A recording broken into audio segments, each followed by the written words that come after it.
Ika sampai pikantuk Pak Kormat Sampur, monggo kadirin jemeneng saking sasana panenggahan matur sembah nuwun.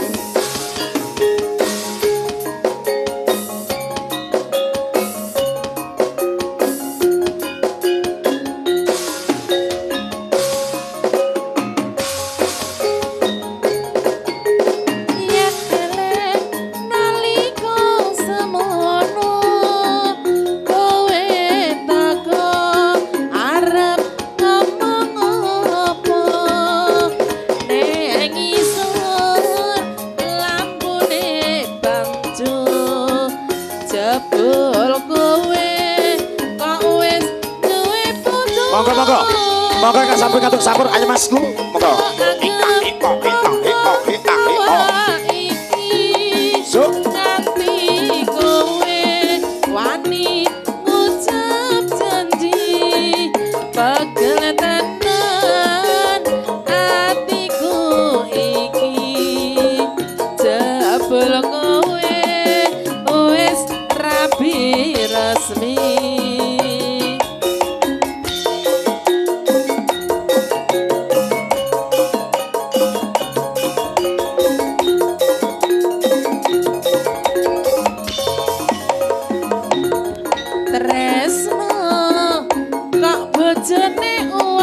Soy yen weruh aku mung bisa templung sing tak jaluk waktu kanggo aku nadyan sedelo bisa nambani kangenku kembang melati harum gandane hati iki mung mikir kowe wani sumpah tresnaku iki suci mugi Gusti tansah ijabahi.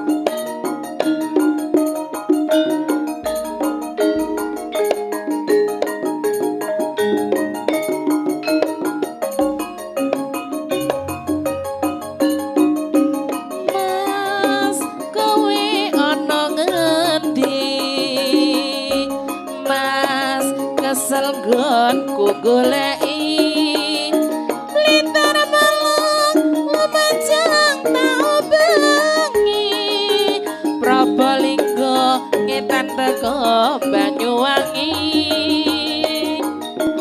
Mas aku pancen kliru Mas orang gugu kondomu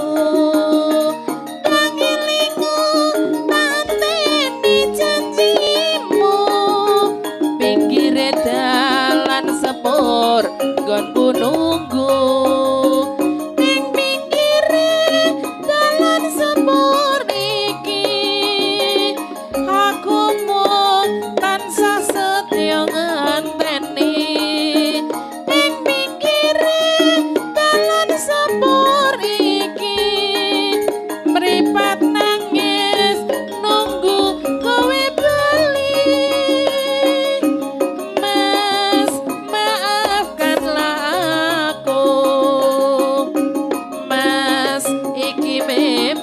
salahku nang beliau tak teni janjimu pinggire dalan sepur nggonku nunggu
Terima kasih matur bagi sebanduhun setunggal